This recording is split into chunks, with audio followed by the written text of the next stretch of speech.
Today we're driving the 2024 Toyota Grand Highlander. We've driven the Hybrid Max powertrain so far. This is a Platinum all-wheel drive with a turbocharged 2.4-liter engine and an 8-speed automatic transmission. So we're getting a different powertrain than we have had in our previous two videos. I'm here with Charlie from Daily Motor.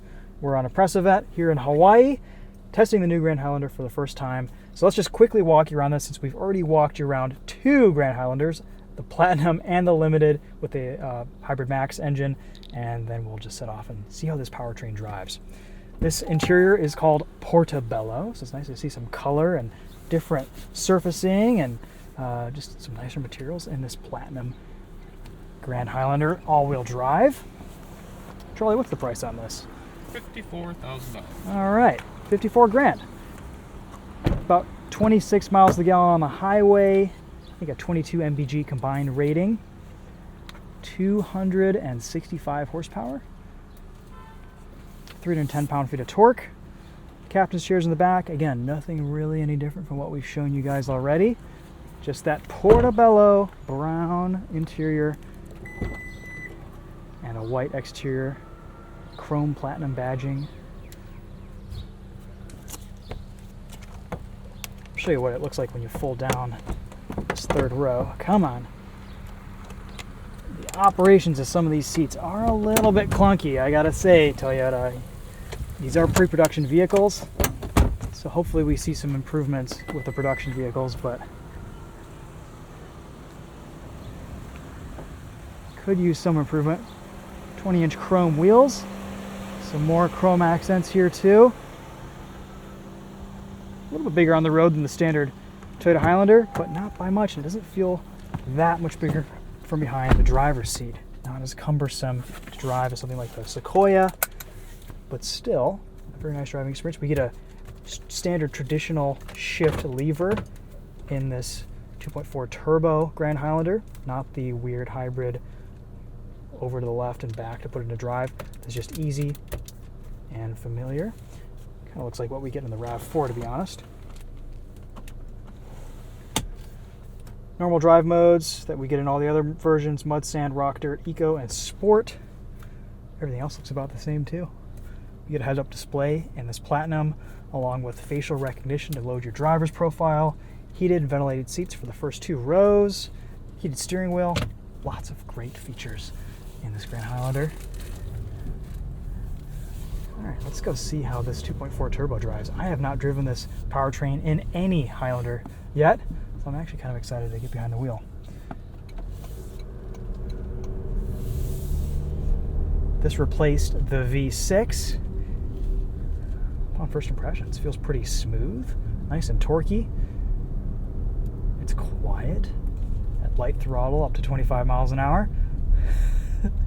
Can't really go fast in the resort, so we'll get this up to speed here and pick up when we get up into some open roads here in a second. Max towing capacity for hybrid is 3,500, but gas/hybrid max is 5,000. Okay, cool. So I was wrong. I correct myself in my previous video. You can tow up to 5,000 pounds with this gasoline 2.4-liter turbo. They did make it sound like you had to step up to the hybrid max for that. Yes, but you don't. You don't. That's nice. That's great. I mean, that makes sense. This is a slightly larger vehicle, higher gross vehicle weight rating. This won't do it as easily as Sure. the hybrid max, but you can do it.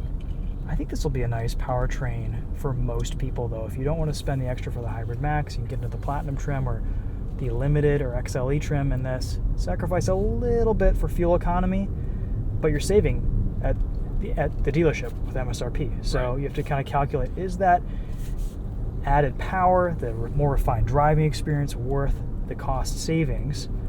You're still putting regular fuel in here, but it's more in line with a regular SUV crossover fuel economy number, where you're probably going to be getting mid to low 20s depending on how you drive it.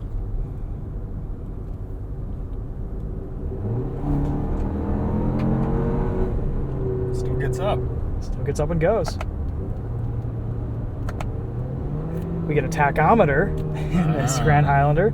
Haven't seen one of those yet today. All the hybrid configurations get this eco power meter. I'm impressed with the responsiveness from the paddles in all these cars. Even the Hybrid Max had really responsive paddles. Mm-hmm. I was never really a fan of this 8-speed with the V6. I felt like it just didn't have enough torque. I was always hunting gears, especially up hills. But this turbo seems like it's a much better pairing, if I'm being honest. And average fuel economy today, at least, is 25.4 mpg, and that's probably on a lot of 55 mile an hour, 45 mile an hour roads. Some up and down, up the mountain, up and down the mountain. That's the same as the iForce Max I was just driving. Okay. So in the real world, yeah, you might be getting about the same fuel economy. The iForce Max is rated for 27 mpg combined. This is 22 mpg combined, but I think... Yeah, if you're doing a lot of highway sort of driving, the numbers are nearly identical for this in the highway compared to the iForce Max. Where you're really going to save on fuel but sacrifice power and maybe a little bit of refinement is with the standard hybrid with the CVT.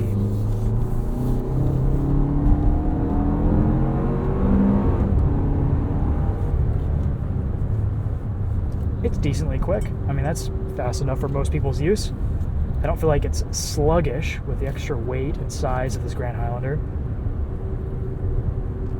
Definitely prefer the Hybrid Max powertrain. I mean, that is just one of the best driving powertrains I think Toyota makes right now. But if you're honest about what you need and how you use your vehicle, something like this is probably going to be fine for most buyers. I think where it really comes down is if you're spending all the money to get the platinum bells and whistles, why not spend an extra few $1,000s and get yourself the iForce Max? It's going to make the car feel that much more luxurious.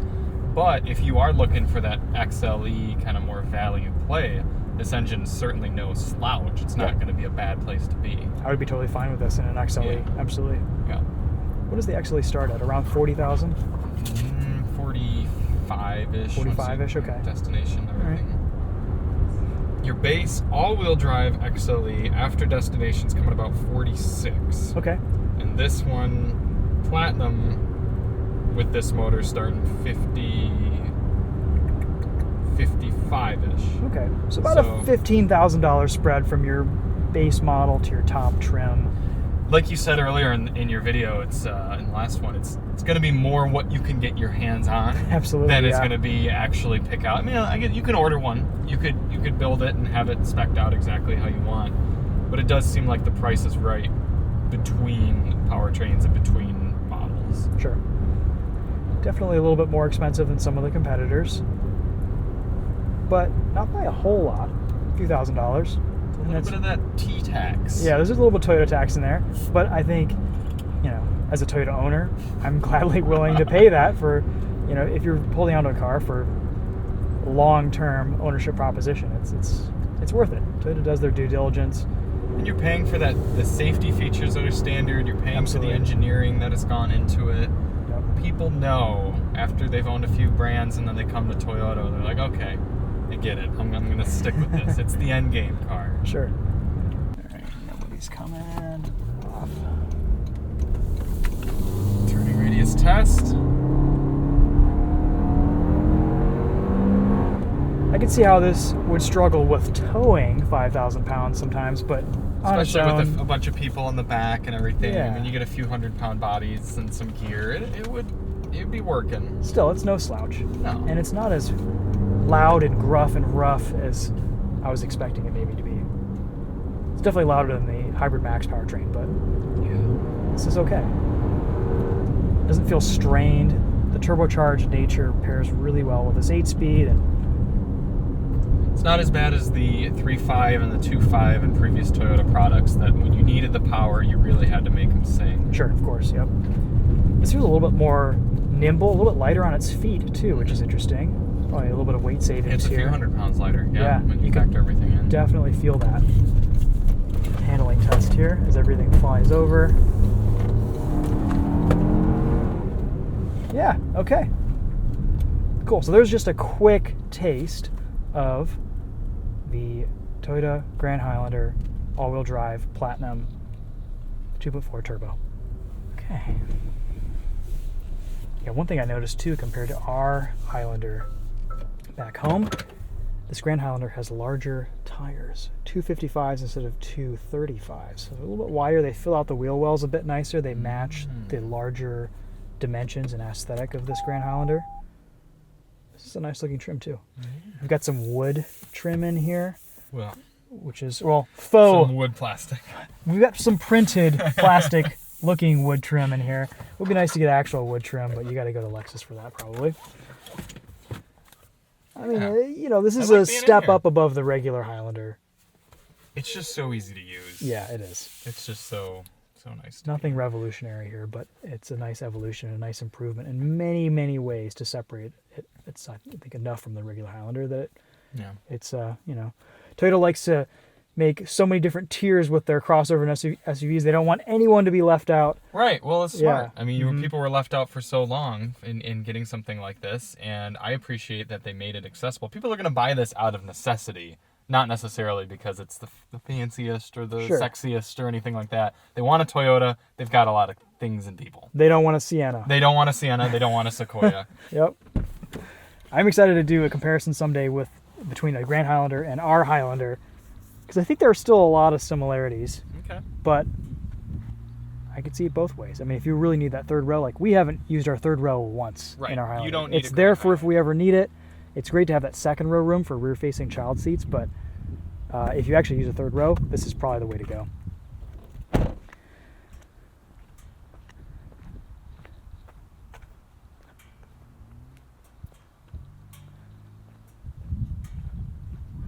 It's good to see this in white too.